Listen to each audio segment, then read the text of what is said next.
क्या आत्मा को मोक्ष मिल सकता है? यह बात तो दोस्तों हमने बहुत बार सुनी भी होगी कि आत्मा जब उसकी मृत्यु हो जाती है तो उसे ब्रह्मलोक में ऊपर परमधाम में जो है मोक्ष मिल जाता है और उसे सदा काल के लिए जो है मुक्ति जो है वो दोस्तों मिल जाती है। ये दोस्तों हमने अक्सर सुना भी है, अक्सर इस पे चिंतन भी किया होगा कि क्या ये सच है या फिर दोस्तों कुछ और ही रहस्य है। आज इसी बारे में चर्चा करते हैं। दोस्तों पहले एक हम आपको बात पहले ही बता चुके हैं, आत्मा के पुनर्जन्म की थ्योरी जो हमने वीडियोस करे थे कि इससे यह तो स्पष्ट होता है कि आत्मा का जो है एक बार जब उसका इस शरीर की मृत्यु होती है, जब वो शरीर छोड़ती है तो दूसरे शरीर में जाके प्रवेश करती है और पुनर्जन्म जो है दोस्तों वो लेती है। लेकिन ये वाली बात जो हमने सुनी है मोक्ष के बारे में दोस्तों, यह बात जो दोस्तों है थोड़ी सी इस वाली थ्योरी से अलग है। अब जो दोस्तों हम हैं आपको बताते हैं कि आत्मा को दोस्तों जो है मोक्ष कंप्लीटली नहीं मिलता है, उसे मिनिमम टू मिनिमम एक जन्म तो आना ही पड़ता है इस सृष्टि पर। दोस्तों आत्मा की कितने जन्म होते हैं, टोटल कितनी बार उसे जन्म लेना पड़ता है, इसकी बात तो हम दोस्तों आने वाले वीडियोस में ज़रूर करेंगे। लेकिन एक बात आपको यहाँ बता दें कि मिनिमम एक जन्म तो दोस्तों आत्मा को लेना ही पड़ता है एट एनी कॉस्ट। दोस्तों ये जो बात है तो इसके बारे में आपको एक क्लियर करते हैं बात हम आपको कि एक जन्म तो लेना पड़ता है। अब दोस्तों सवाल ये आता है कि बहुत सी आत्माएं जो हैं वो मुक्ति का पुरुषार्थ करती हैं कि हमें इस जीवन से मुक्त होना है, हमें इस शरीर में वापस नहीं आना, हमें बस जो है अब इस संसार से जो है दोस्तों वो मुक्त होना है। तो उसके बारे में क्या कहा जाए, उसके बारे में भी दोस्तों हम चर्चा कर ही लेते हैं। अगर हम दोस्तों देखेंगे कि आत्मा को मोक्ष क्यों नहीं मिलता, आत्मा को सदा काल की मुक्ति दोस्तों इसलिए नहीं मिलती। अगर दोस्तों आत्मा को सदा काल की मुक्ति मिल जाएगी तो दोस्तों ये सृष्टि चक्र चलेगा कैसे? इस सृष्टि का रंगमंच, ये सृष्टि का खेल जो है दोस्तों ये तो आखिर समाप्त ही हो जाएगा। इस सृष्टि दोस्तों सूनी सूनी हो जाएगी। आखिर अब फिर आपका सवाल ये आएगा कि सृष्टि को चलने की ज़रूरत ही क्या है? एक बार हम आए और एक बार चले गए तो फिर हमें मुक्ति मिल जाए।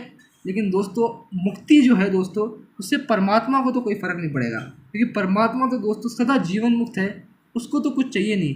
लेकिन आत्मा में दोस्तों जो है वो संस्कार होता है कामना का, एक इच्छा का, एक सूक्ष्म इच्छा का दोस्तों जो आत्मा का संस्कार होता है, उसके लिए दोस्तों जो है उसको इस सृष्टि को दोस्तों चलना पड़ता है, इस सृष्टि चक्र चलना पड़ता है।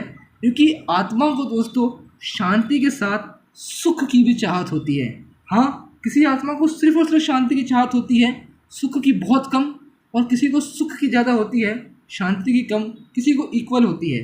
और दोस्तों इसीलिए हमने कहा कि मिनिमम एक जन्म तो है आत्मा को लेना पड़ता है, क्योंकि उसको वो जो है सुख का टेस्ट जो है दोस्तों वो भी उसको चाहिए, वो भी दोस्तों उसको चाहिए। इसकी जो बात है थोड़ी दोस्तों हम और डिटेल में अगले वीडियोज़ में करेंगे। लेकिन अभी का जो वीडियो दोस्तों पर्टिकुलर है ये इस पर ही है कि आत्मा के अंदर सुख का टेस्ट लेने के लिए उसको जन्म लेना ही पड़ता है। आत्मा दोस्तों जन्म लेती है और इस सृष्टि रंग में दोस्तों ख़त्म हो जाता अगर ये जो है आत्मा मुक्ति में चली जाती। अगर मुक्ति में चली जाती दोस्तों तो ये सृष्टि चक्र जो है चलता ही नहीं, इस धरती की ज़रूरत ही क्या होती दोस्तों। आत्मा की डेथ हुई और मुक्ति में चली गई तो फिर यहाँ पे रहेगा कौन दोस्तों? मतलब ये खेल जो है जो ये चल रहा है सृष्टि चक्र, ये तो चल ही नहीं पाएगा ना दोस्तों। तो एक बात तो ये हुई। अब इसी में दोस्तों जो है इसी को प्रूफ करने वाली सेकेंड थ्योरी दोस्तों जो है वो कहती है जनसंख्या की वृद्धि, पॉपुलेशन की जो है दोस्तों अपग्रेडेशन, उसका इंक्रीज ही हो रहा है डे बाय डे। यह है दोस्तों इस वाली थ्योरी का सेकंड में जो है प्रूफ कि आत्मा मुक्ति में जो है दोस्तों जाके मुक्त नहीं हो जाती, उसको पुनर्जन्म लेना पड़ता है। अगर दोस्तों आत्मा मुक्ति में चली जाती तो जनसंख्या दोस्तों है उसको तो कम होना चाहिए था। अगर आत्मा ने शरीर छोड़ा और वो मुक्ति में चली गई तो जनसंख्या तो दोस्तों कम होनी चाहिए थी, लेकिन जनसंख्या तो बढ़ती ही जा रही है। इसका मतलब दोस्तों यही है आत्मा जो है एक तो ऊपर परमधाम जो हमने बताया कि आत्माओं का घर है, वहाँ से आत्माएं उतर रही हैं, और यहाँ पे जो यहाँ पे इस सृष्टि चक्र पे जिन आत्माओं ने मतलब जो स्थूल लोक है आपका धरती का जो है, यहाँ पे जो आत्माएं अपना शरीर छोड़ रही हैं तो वो फिर से पुनर्जन्म ले रही हैं और ऊपर वाली आत्माएं आ रही हैं। तो इसका मतलब है दोस्तों कि आत्मा मुक्त नहीं हो रही है, वो वापस से पुनर्जन्म लेके इस संसार में आ रही है और दोस्तों जनसंख्या बढ़ रही है। तो ये जो दोस्तों हुआ कि उसे मुक्ति नहीं मिल रही है, अभी वो जो दोस्तों है जन्म ले रही है। अब दोस्तों थर्ड जो एक बात है कि हमने जो आपको बताई कि मुक्ति का दोस्तों जो अर्थ ही है, मुक्ति आत्मा को चाहिए क्यों? क्योंकि उसको चाहिए छुटकारा। अब तो छुटकारा जो है हम शब्द जो प्रयोग करते हैं, छुटकारा हमें क्यों चाहिए? क्योंकि हमें बंधन फील हो रहा है। आज आत्माएं दुख में है, अशांति में है, तो उन्हें दोस्तों बंधन जो है वो फील हो रहा है।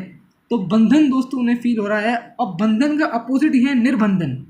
वो कभी ना कभी निर्बंधन होंगी, कभी ना कभी निर्बंधन होंगी, और अब वो बंधन में फील कर रही हैं। इसका मतलब दोस्तों ये है कि उसने निर्बंधनता का भी जो है सुख का टेस्ट फील किया है। वो कभी निर्बंधन थी, कभी निर्बंधन थी, और अब आगे बंधन में है, तो उसे बंधन इसलिए फील हो रहा है क्योंकि वो निर्बंधन थी। मैंने जो है दोस्तों, मुझे गर्म चीज़ लग रही है, इसका मतलब यह है कि मैंने से ठंडा कुछ खाया था इसलिए मुझे ये गर्म लग रही है। सेम रिस्पेक्ट में दोस्तों जो है आत्मा जो है निर्बंधन थी और अब बंधन फील कर रही है। तो वो पहले निर्बंधन थी और उसे उसकी चाहत है। और वो चाहत किसको समझती है? निर्बंधनता को। निर्बंधनता को वो महसूस करना चाहती है मुक्ति के फॉर्म में, और मुक्ति में दोस्तों उसे जो है इन बंधनों से छुटकारा मिलता है। तो दोस्तों इसका मतलब यही है कि उसे निर्बंधनता चाहिए, ना कि मुक्ति। मुक्ति चाहिए लेकिन उसको मेन जो है वो चाहिए निर्बंधनता, उसको चाहिए सुख। और सुख दोस्तों जो है वो सिर्फ मुक्ति में नहीं है, वो शरीर में आके सुख भोगने से है। सुख जो है दोस्तों वो फील करने से है। तब आत्मा का जो दोस्तों है वो घड़ा भरेगा और उसको उसकी तृप्ति होगी, और सुख और शांति दोस्तों वो जो है दोनों एक साथ फील कर पाएगी। मुक्ति में दोस्तों केवल और केवल शांति है, लेकिन जब आत्मा शरीर में आएगी तो उसको जीवन मुक्ति के साथ वो जीवन मुक्त कहलाएगी और उसे सुख भी मिलेगा। और वो दोस्तों हमारे ऊपर ही है कि हम अगर अपने बंधनों से मुक्त होंगे, जो हमें अपने आप को मुक्त करना है तो हमें अपने आप को ही करना पड़ेगा, और उसके बाद ही दोस्तों हम सुख फील करेंगे। हमने दोस्तों बताया भी था पिछली वीडियोस में आपको कि सत्युग की दुनिया आने वाली है, वहाँ पे संपूर्ण सुख है। संपूर्ण सुख यहाँ भी हम अनुभव कर सकते हैं अगर हम दोस्तों अपने संस्कारों को परिवर्तन करें। तो आज दोस्तों जो है हमने बताया आपको कि आत्मा मुक्ति को जो है प्राप्त नहीं होती, उसे मोक्ष भी नहीं मिलता, मिनिमम एक जन्म लेना पड़ता है। और जिन आत्माओं को दोस्तों जो है केवल और केवल मुक्ति चाहिए, मुक्ति चाहिए दोस्तों, तो उनको भी दोस्तों उनके लिए भी ऐसी बात नहीं है, वो भी दोस्तों मुक्त हो जाएंगी। लेकिन एक जन्म के लिए दोस्तों, एक जन्म के लिए उन्हें जो है इस सृष्टि पर आना होगा, पाठ बजाना होगा, और फिर से वो वापस चले जाएंगे परम धाम। फिर वो है केवल एक जन्म के लिए आएंगे और बहुत टाइम के बाद। इसका दोस्तों थोड़ा और हम एलेबोरेशन करेंगे अगली वीडियोस में। थोड़ी वीडियो लंबी हो गई है आज, तो आज ज़्यादा इसके बारे में बात नहीं करेंगे। लेकिन जो है दोस्तों मुक्ति भी जो है दोस्तों उसको मिलेगी। अगर वो मुक्ति के बाद फिर जो है जन्म में आएगी तो वो सुख का जो है अनुभव दोस्तों करेगी, ये गारंटी है, वो सुख का अनुभव करेगी। उसके बाद जब उसके जीवन में दुख आएगा तब उसको मुक्ति की चाहत होगी और फिर वो मुक्ति में चली जाएगी। ऐसा दोस्तों होगा। हमने बताया आपको डिटेल में बात करेंगे इसकी। तो आज दोस्तों आज के लिए इतना ही। अगले वीडियोस में आपसे हम जल्द मिलते हैं।